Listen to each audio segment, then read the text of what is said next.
Kozhikode vigil നരഹത്യ കേസിൽ മൃതദേഹം കണ്ടെത്താനുള്ള പരിശോധന വീണ്ടും ആരംഭിച്ചു.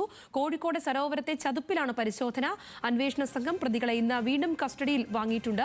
ദിലീഷ തിലകൻ കൂടുതൽ വിശദാംശങ്ങൾ പങ്കുവയ്ക്കും. ദിലീഷ, കഴിഞ്ഞ വട്ടം തെരച്ചിൽ നടത്തിയപ്പോഴൊന്നും അങ്ങനെ പ്രത്യേകിച്ചൊന്നും കണ്ടെത്താൻ കഴിഞ്ഞിരുന്നില്ല. പക്ഷേ പ്രതികളെ വീണ്ടും കസ്റ്റഡിയിൽ വാങ്ങിക്കൊണ്ട് വീണ്ടും അന്വേഷണം നടത്തുകയാണ്. സരോവരത്തെ ചതുപ്പിനുള്ള പരിശോധന എത്തരത്തിലാണ്?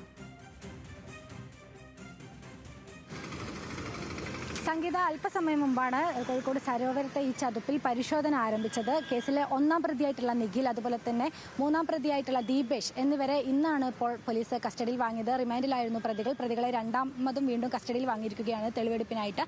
പ്രതികളുമായിട്ട് അല്പസമയം മുമ്പാണ് ഇപ്പോൾ എലത്തൂർ പോലീസിന്റെ സംഘം ഇവിടെ എത്തിയിട്ടുള്ളത്. ഇവിടെ പരിശോധന ആരംഭിച്ചിട്ടുണ്ട്.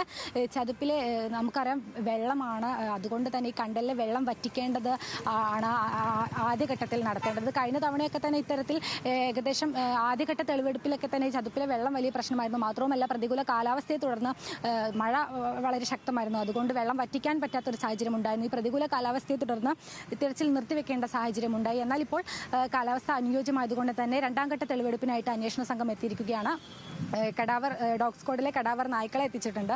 അതുപോലെ തന്നെ പെനിട്രേറ്റിംഗ് റഡാർ സംവിധാനം ഉപയോഗിച്ചിട്ടായിരിക്കും ഇവിടെ പരിശോധന നടത്തുക. ആദ്യഘട്ടത്തിൽ ചതുപ്പിലെ വെള്ളം വറ്റിക്കും. അതിനുശേഷം ഈ റഡാർ സംവിധാനം ഉപയോഗിച്ചിട്ട് പരിശോധന നടത്തും. എന്തായാലും പോലീസ് രണ്ട് പ്രതികളെയും സ്ഥലത്ത് എത്തിച്ചിട്ടാണ് ഇവിടെ പരിശോധന നടത്തുന്നത്. ഏകദേശം ഇന്നത്തോടു കൂടി തന്നെ ഇത്തരത്തിൽ മൃതദേഹം കണ്ടെത്താൻ സാധിക്കുമെന്നൊരു പ്രതീക്ഷയിലാണ് അന്വേഷണ സംഘമുള്ളത്. അതുപോലെ തന്നെ കേസിലെ രണ്ടാം പ്രതിയായിട്ടുള്ള രഞ്ജിത്തിനായിട്ടുള്ള അന്വേഷണം പുരോഗമിക്കുകയാണ്.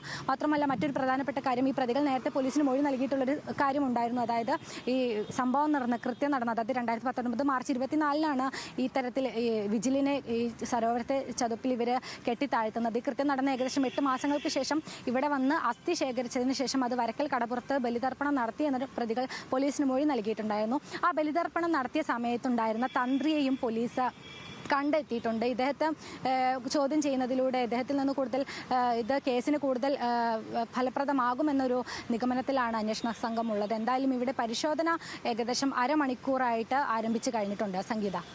ശരി ദിലീഷ.